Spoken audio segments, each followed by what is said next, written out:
Mula pa nang sumikat ang araw, gising na si Mang Renato. Sa edad na 62, hindi na biro ang magtrabaho buong maghapon. Ngunit wala siyang ibang pagpipilian. Kung hindi siya kikilos, walang kakainin ng kanyang pamilya. Tahimik niyang hinugasan ang kanyang mukha sa lumang poso sa likod ng kanilang maliit na bahay.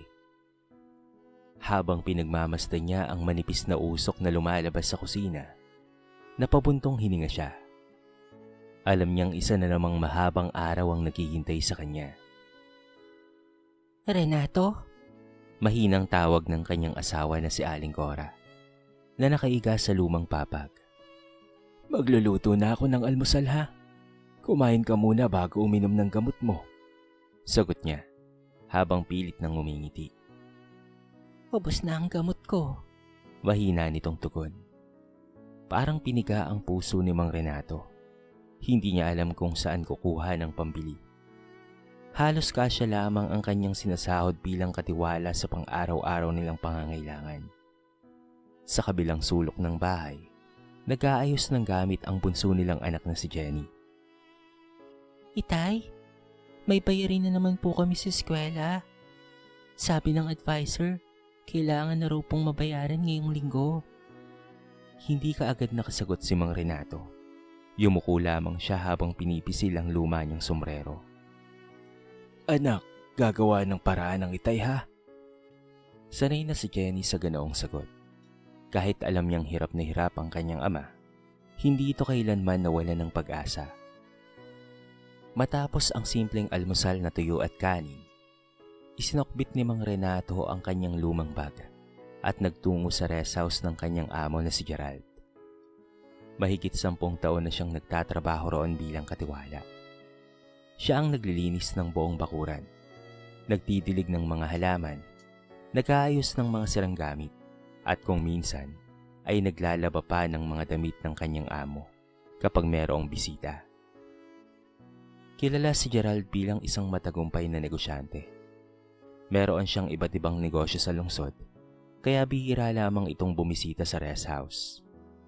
Ngunit kahit mayaman, hindi ito kilalang mapangmata sa mahihirap.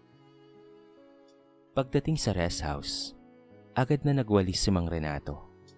Pinulot niya ang mga tuyong dahon, nilinis ang paligid, at inayos ang hardin na tila sarili niyang tahanan ng kanyang inaalagaan.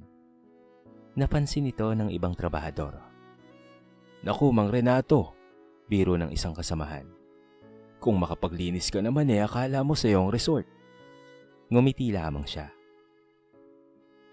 Hindi man kalakihan ng lugar pero trabaho ko itong alagaan. Kapag ginawa mo ang trabaho mo ng tama, panatag ang loob mo pag uwi. Yon ang prinsipyo niyang hindi kailanman nagbago. Pagsapit ng tanghali, habang nagpapahinga siya sa ilalim ng puno ng mangga, tahimik niyang inilabas ang lumang pitaka. 300 piso na lamang ang laman nito. Pinagmasdan niya ang litrato ng kanyang pamilya na nakasilid sa loob. Panginoon, mahina niyang bulong. Hindi ko po hinihinging yumaman. Sana lang po ay huwag niyo kaming pabayaan. Kasabay ng kanyang panalangin ay ang pagdating ng isang itim na sasakyan sa harapan ng rest house. Isa-isang bumaba ang mga bodyguards bago bumukas ang pinto ng mamahaling sasakyan. Mula roon ay bumaba ang kanyang amo na si Gerald. Matagal na panahon na rin mula nang huli itong bumisita. Hindi alam ni Mang Renato na ang pagdating ng kanyang amo sa araw na yon ang magdadala ng isang pagsubok na tuluyang magbabago sa takbo ng kanyang buhay. Pagkababa ni Gerald sa kanyang sasakyan, agad siyang sinalubong ni Mang Renato. Agad nitong inalis ang suot na sombrero bilang paggalang at magalang na yumuko. Magandang tanghali po, Sir Gerald. Matagal na po kayong hindi nakadalaw. Ngumiti si Gerald at tinapik ang balikat ng matanda. Pasensya ka na, Mang Renato ha. Sunod-sunod kasi ang mga negosyo, kaya ngayon lang ulit ako nakabalik. Kamusta ang lahat dito? Ayos naman po, sir. Araw-araw ko pong nililinis ang buong lugar. Tinitiyak ko pong maayos ang lahat kahit wala po kayo. Napansin ni Gerald ang mga kamay ni Mang Renato. Magaspang na ang balat nito dahil sa halos buong buhay niya na pagtatrabaho. Kahit bakas ang pagod sa muka, hindi kailanman niya ito narinig na nagreklamo. Habang naglilibot sa rest house, tahimik na pinagmasdan ni Gerald ang kanyang katiwala. Napansin niyang maingat nitong dinidilika ng bawat halaman at inaayos ang bawat sulok na tila sarili niyang bahay ang kanyang inaalagaan. Hindi napigilang mapangiti ni Gerald. Kung gaano siya kasipag, ganoon din kaya siya katapat? Tanong niya sa sarili. Hindi ito dahil sa pinaghihinalaan niya si Mang Renato. Sa katunayan, marami na siyang narinig na magagandang kwento patungkol sa matanda. Ngunit bilang isang negosyante, naniniwala siyang ang tunay na pagkatao ng isang tao ay lumalabas kapag nasusubok.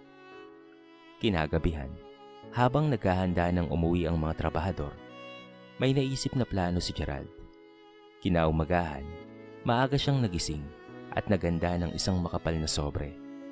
Maingat niyang inilagay rito ang malaking halaga ng pera.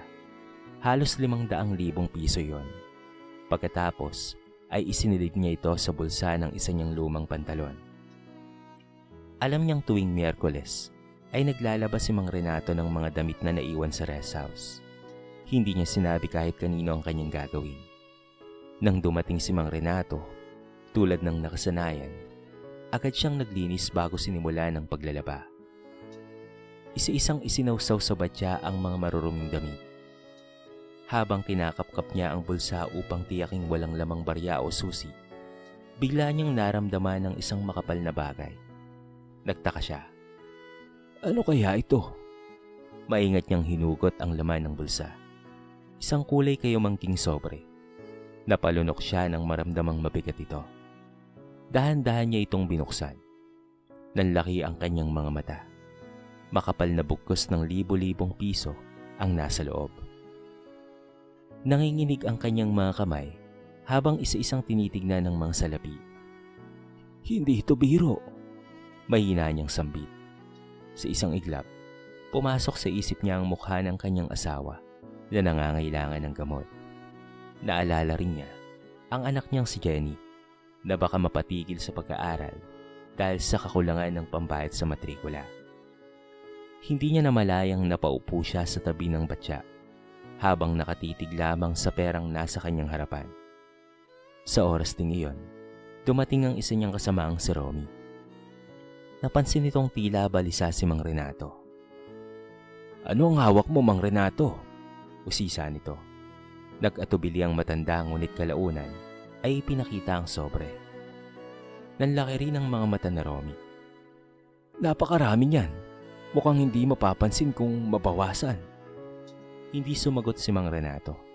Ngunit ang mga salitang binitawan ni Romy ay tila nag-iwan ng malaking tanong sa kanyang isipan. Ano nga ba ang kanyang gagawin? Hindi kaagad nakasagot si Mang Renato sa sinabi ni Romy. Tahimik lamang niyang isinara ang sobre at maring hinawakan ito na para bang natatakot siyang may biglang umagaw rito. Anong iniisip mo, Mang Renato? Muling tanong na Romy habang palingalinga sa paligid. Kung ako ang nakapulot niyan baka hindi ko na ibalik. Hindi naman malalaman ng amo kung saan napunta ang pera. Napabuntong hininga ang matanda. Huwag mong sabihin yan, Romy. Hindi natin pinaghirapan ang perang ito. Umiling si Romy at bagyang natawa. Napakabait mo talaga, Renato. Pero isipin mo rin ang pamilya mo. Hindi ba may sakit ang asawa mo? Hindi pa kailangan ng anak mo ng pambayad sa matrikula. Baka ito na ang sagot sa mga problema mo. Parang tinusok ang puso ni Mang Renato. Tama ang sinabi ni Romy. Ilang gabi na siyang hindi makatulog kakaisip kung saan kukuha ng pambili ng gamot ni Aling Cora. Minsan pa nga'y kalahati na lamang ng tableta ang ipinaiinom niya rito upang tumagal ang natitira na lang gamot. Tahimik niyang itinabi ang sobre sa loob ng kanyang lumang bag. Hindi ko pa alam ang gagawin ko. Mahinang sagot niya. Natapos ang buong araw na mabigat ang kanyang dibdib. Kahit anong gawin niya, paulit-ulit na bumabalik sa isip niya ang makapal na perang nakita sa bulsa ng pantalon ni Gerald. Pag-uwi niya sa bahay, Sinalubong siya ni Jenny. Itay, kinausap po ako ng advisor. Hanggang sa susunod na linggo na lang daw po ang palugit. Ngumiti siya. Ngunit halatang pilit lamang iyon. Sige anak, gagawa tayo ng paraan. Pagpasok niya sa silid, latat na niyang inuubo naman si Aling Cora. Pasensya ka na rin nato ha. Mahina nitong sabi. Alam kong nahihirapan ka na. Umupo siya sa tabi ng asawa at hinawakan ng kamay nito. Huwag mong intindihin yon at huwag kang mag-alala. Malalagpasan rin natin ang lahat. Ngunit sa kanyang isipan, naroon pa rin ang sobre. Nang gabing iyon, hindi siya dinalaw ng antok. Paulit-ulit niyang inilabas ang sobre mula sa kanyang bag. Binuksan niya ito at muling nakita ang makapal na salapi. Kung kukunin ko ito, Bulong niya. maipapagamot ko ang asawa ko. Makakapag-aral si Jenny. Hindi na kami magugutom. Ngunit kasunod ng mga naisip niyang iyon, ay ang boses ng kanyang yumaong ama. Anak, maaaring mawala ang pera. Pero kapag nawala ang dangal, mahirap na itong maibalik pa. Napapikit si Mang Renato. Lumod siya sa tabi ng kanyang higaan. Panginoon, alam niyo po kung gaano ko kailangan ng perang ito. Pero ayoko pong gumawa ng bagay na pagsisisihan ko habang buhay. Bigyan niyo po ako ng lakas na piliin ng tama. Nang matapos siyang manalangin, tila gumaan ang kanyang dibdib. Maaga siyang nagising kinabukasan. Maingat niyang inilagay ang sobre sa loob ng isang malinis na supot at isinilid iyon sa kanyang bag. Habang naglalakad siya papunta sa rest house, kabado ang kanyang dibdib. Hindi niya alam kung ano ang magiging reaksyon ni Gerald. Baka isipin pa nitong siya ang nagtangkang magnakaw dahil binuksan niya ang sobre. Ngunit iisa lamang ang sigurado sa kanyang puso. Ano man ang mangyari, ibabalik niya ang perang hindi kanya. Pagdating niya sa rest house, nakita niyang nakaupo si Gerald sa balkonahe. Tila naghihintay sa kanya. Huminga ng malalim si Mang Renato. Sa kadahan-dahang lumapit habang maigpit na hawak ang supot na naglalaman ng sobre. Hindi niya alam na sa mga susunod na minuto, tuluyan ng magbabago ang kanyang buhay. Dahan-dahang lumapit si Mang Renato sa kinauupuan ni Gerald sa balkonahe ng rest house. Mahigpit niyang hawak ang supot na naglalaman ng sobrang puno ng pera. Ramdam niya ang malakas na tibok ng kanyang puso. Hindi niya alam kung papaano niyang sisimula ng sasabihin. Magandang umaga po, Sir Gerald. Magalang niyang bati. Ngumiti si Gerald at itinuro ang bakanting upuan sa harapan niya. Magandang umaga rin po, Mang Renato. Maupo ka muna. Hindi umupo ang matanda. Sa halip ay iniabot niya ang supot. Sir, may nakita po ako kahapon habang naglalaba ako ng mga damit ninyo. Bahagyang nagkunwari si Gerald na nagtataka. Talaga? Ano po yun? Dahan-dahang inilabas ni Mang Renato ang sobre at iniabot ito sa kanyang amo. Nasa bulsa po ito ng pantalon ninyo. Binuksan ko po ang sobre dahil gusto ko pong malaman kung ano ang laman nito. Pasensya na po kung nagawa ko yon. Pero nang makita kong pera po ang laman, isinara ko rin po kaagad. Hindi po ito sa akin. Tahimik na tinanggap ni Gerald ang sobre. Binuksan niya ito at mabilis na sinilip ang laman. Kompleto pa rin ang lahat ng perang inilagay niya. Tumingin siya kay Mang Renato. Hindi mo po ba naisip na itago ito? Napayuko ang matanda. Hindi ko po ipagkakaila, sir. Pero naisip ko po. Nagulat si Gerald sa tapat nitong sagot. Alam kong malaking halaga iyon. Sapat na po sana para ipagamot ng asawa ko at mabayaran po ang pag-aaral ng anak ko. Sa isang iglap naisip ko po, dapat kayo na po ang sagot ng Diyos sa mga problema namin. Tumigil siya sandali bago muling nagsalita.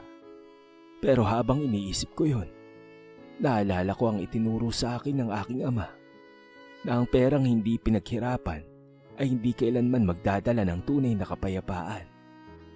Napayuko si Gerald habang tahimik na nakikinig. Mas gugustuhin ko pong maghirap ng marangal kaysa umunlad dahil sa perang hindi ko naman pag-aari. Natahimik ang buong paligid. Maya-maya ay tumayo si Gerald at lumapit kay Mang Renato. Ngumiti siya. Alam niyo po ba, Mang Renato, kung bakit ko ito iniwan sa bulsa ng pantalon ko? Nagulat ang matanda. Hindi ko po alam, sir. Hindi na napigilan ni Gerald ang kanyang pagngiti. Sinadya ko pong iwan ang perang ito. Nanlaki ang mga mata ni Mang Renato. Po? Ano pong ibig niyong sabihin? Hindi ko yan nakalimutan. Isa yung pagsubok.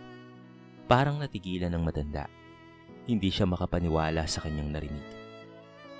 Marami na akong naging katiwala, Mang Renato. Mailan pong naging tapat sa umpisa, pero nagbago ng matukso. Gusto ko lang malaman kung tama ang tiwala ko sa iyo. Napaluha si Mang Renato. Hindi ko po alam na sinusubok niyo po ako, sir. Hindi mo nga po alam, Mang Renato, sagot ni Gerald. At yun ang dahilan kung bakit totoo ang ipinakita mong katapatan. Hindi na napigilan pa ng matanda ang pagpatak ng kanyang mga luha. Hindi dahil sa hiya, kung hindi dahil sa ginhawang naramdaman niyang wala siyang ginawang mali. Ngumiti si Gerald at maraang hinawakan ng kanyang balikat. Mang Renato, ang mga susunod kong sasabihin ay hindi mo inaasahan. Simula ngayong araw, gusto kong suklian ang katapatan na ipinakita mo. Napatingin si Mang Renato sa kanyang amo. Hindi niya alam na ang mga salitang maririnig niya sa mga susunod na sandali ang tuluyang magpapabago sa buhay ng kanyang pamilya. Hindi makapaniwala si Mang Renato sa mga salitang binitawan ni Gerald. Nakatayo lamang siya sa harapan ng kanyang amo habang patuloy na pumapatak ang kanyang mga luha. Sir, hindi ko po maintindihan. Nanginginig niyang sabi. Umupo si Gerald at itinuro ang upuan sa kanyang tabi. Maupo po kayo, Mang Renato. May gusto po akong ikwento sa'yo. Unti-unting umupo ang matanda. Alam mo ba kung bakit napakahalaga sa akin ang katapatan? Tanong ni Gerald. Umiling si Mang Renato. Noong nagsisimula pa lang ako sa negosyo ko, wala rin akong gaanong pera. May isang tao akong lubos na pinagkatiwalaan. Itinuring ko siyang parang kapatid. Hanggang isang araw, tinangay niya ang malaking halaga ng puhunan ko at nawala na parang bula. Napayuko si Gerald habang inaalala ang nakaraan. Halos mawalan ako ng pag-asa noon. Doon ko naisip na mas mahirap mawalan ng taong mapagkakatiwalaan kaysa mawalan ng pera. Napatingin siya kay Mang Renato. Pero ikaw, pinatunayan mong may mga tao pa rin hindi kayang bilhin ng salapi. Napaluha ang matanda. Sir, ginawa ko lang po kung ano ang tama. At ang paggawa ng tama, sagot ni Gerald, ay nararapat lamang na gantimpalaan. Tumayo si Gerald at iniabot ang isang puting sobre kay Mang Renato. Para po saan ito, sir? Buksan mo, Mang Renato. Dahan-dahang binuksan ng matanda ang sobre. Nanlaki ang kanyang mga mata nang makita ang laman nito. Isang liham. Pinasa niya yon ng may nanginginig na boses. Simula ngayong araw, itinataas ang iyong buwan ng sahod. Bukod dito, ikaw na ang magiging pangunahing tagapangasiwa ng lahat ng aking mga rest house at paupahang ari-arian. Napahawak si Mang Renato sa kanyang dibdib matapos niyang basahin iyon. Sir, hindi ko po inaasahan ito. Hindi pa po yan ang lahat, nakangiting sabi ni Gerald. Muling iniabot ni Gerald ang isa pang sobre. Narito ang sapat na halaga para sa pagpapagamot ng asawa mo. Ayokong nag-aalala ka pa kung saan kukuha ng pambili ng gamot. Hindi na napigilan pa ni Mang Renato ang mapahagulkol. Sir, totoo ba ito, sir? At patungkol naman sa anak mong si Jenny, pagpapatuloy ni Gerald. Simula ngayong semestre hanggang sa makapagtapos siya ng kolehiyo, ako na ang bahala. Ako na ang sasagot ng lahat ng kanyang gastusin. Ako na ang bahala sa kanyang pag-aaral. Napaluha si Mang Renato. Hindi niya alam kung papaanong magpapasalamat. Lumod siya sa harapan ni Gerald. Maraming salamat po, sir. Habang buhay ko pong pahalagahan ang kabutihan ninyo. Agad siyang inalalayan ni Gerald at pinatayo. Huwag po kayong lumuhod, Mang Renato. Hindi ako ang dapat mong pasalamatan. Ang katapatan mo ang nagdala sa iyo ng biyaya. Kinahapunan, umuwi si Mang Renato na may kakaibang saya sa kanyang puso. Pagdating sa bahay, sinalubong siya ni Aling Cora at Jenny. Renato, mahal. Bakit parang umiiyak ka ata? Nag-aalalang tanong ng kanyang asawa. Ngumiti siya habang iniaabot ang sobre. May magandang balita tayo. Habang binabasa ni Jenny ang liham patungkol sa kanyang scholarship, napakagulgol ito sa tuwa. Itay, makakapagtapos na po ako ng pag-aaral. Tumango si Mang Renato habang pinupunasan ang kanyang mga luha. Oo anak, hindi tayo pinabayaan ng Diyos. Maigpit silang nagkayakapan bilang isang pamilya.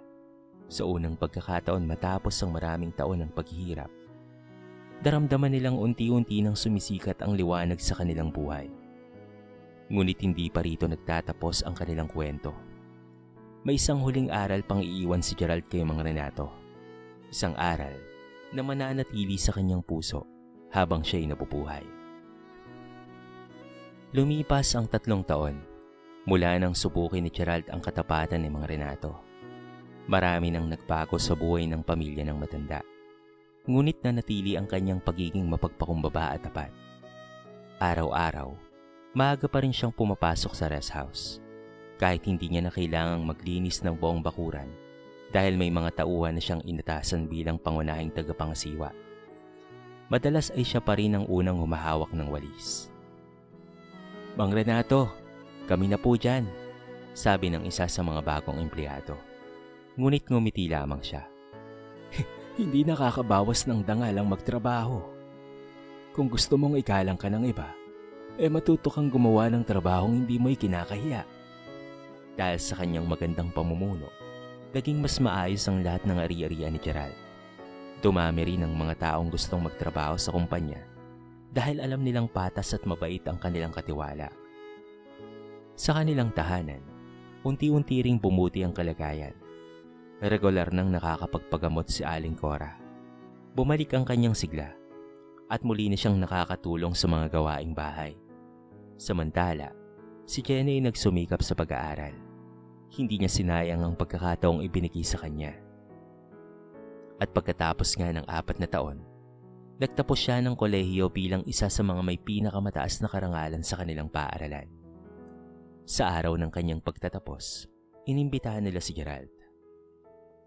Habang isinasabit ni Jenny ang kanyang medalya sa leeg ng kanyang ama, hindi na napigilan pa ni Mang Renato ang mapaluha. Itay, Sabi ni Jenny habang yakap-yakap siya. kung hindi dahil sa katapatan ninyo, hindi po ako makakarating dito. Umiling si Mang Renato.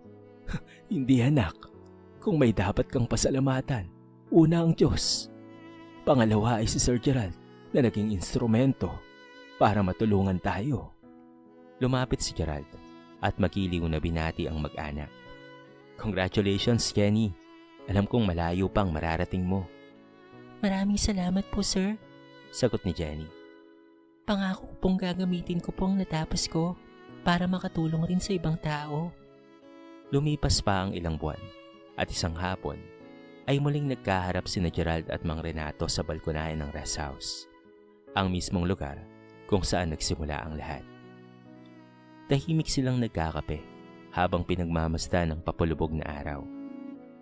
Mang Renato, sabi ni Gerald, naalala mo pa ba ang araw na ibinalik mo ang sobre? Ngumiti ang matanda. Hindi ko po makakalimutan yun. Napabuntong hininga si Gerald bago nagsalita. Alam mo, ang perang inilagay ko sa sobre ay maaari kong kitaing muli. Pero ang taong may katapatan at malasakit, napakahirap hanapin nun. Kaya masasabi kong hindi ako nagbigay ng biyaya sa'yo. Ikaw mismo ang lumikha ng pagkakataon dahil pinili mong maging tapat. Tumango si Mang Renato habang pinagmamasdan ng papalubog na araw. Sir, natutunan kong hindi pala sinusukat ng Diyos ang laman ng ating bulsa. Ang tinitignan po niya ay ang laman ng ating puso. Napangiti si Gerald at sa sandaling iyon, pareho nilang naunawaan na ang tunay na yaman ay hindi nasusukat sa dami ng pera o ari-arian. Ang tunay na kayamanan ay ang mabuting pangalan, malinis na konsensya, at pusong marunong gumawa ng tama kahit walang nakakakita. Sa kwentong ito ay marami tayong mapupulot na aral. Isa na nga riyan, na ang kahirapan ay hindi dahilan upang isuko ang katapatan. Maaaring mawala ang pera. Ngunit ang mabuting pangalan at integridad ay nagbubukas ng mga biyayang hindi kayang bilhin ng salapi. Kapag pinili mong maging tapat sa gitna ng mga tukso, darating ang tamang panahon. Nagagantimpalaan ka ng Diyos sa paraang higit pa sa iyong inaasahan. Dito na po nagtatapos ang ating maiksing kwento sa araw na ito. Sana po ay nagustuhan nyo. At sana po ay kinapulutan nyo ng maraming aral. Kayo mga kabarangay, anong masasabi nyo sa ating kwento? I-comment nyo naman po sa baba ang inyong mga reaksyon at babasahin natin ang lahat ng yan. I-comment nyo na rin kung taga saan kayo para naman malaman ko kung hanggang saan nakaabot ang video na ito. Paki-like and share na rin po ang ating kwento para mapakinggan rin ng iba.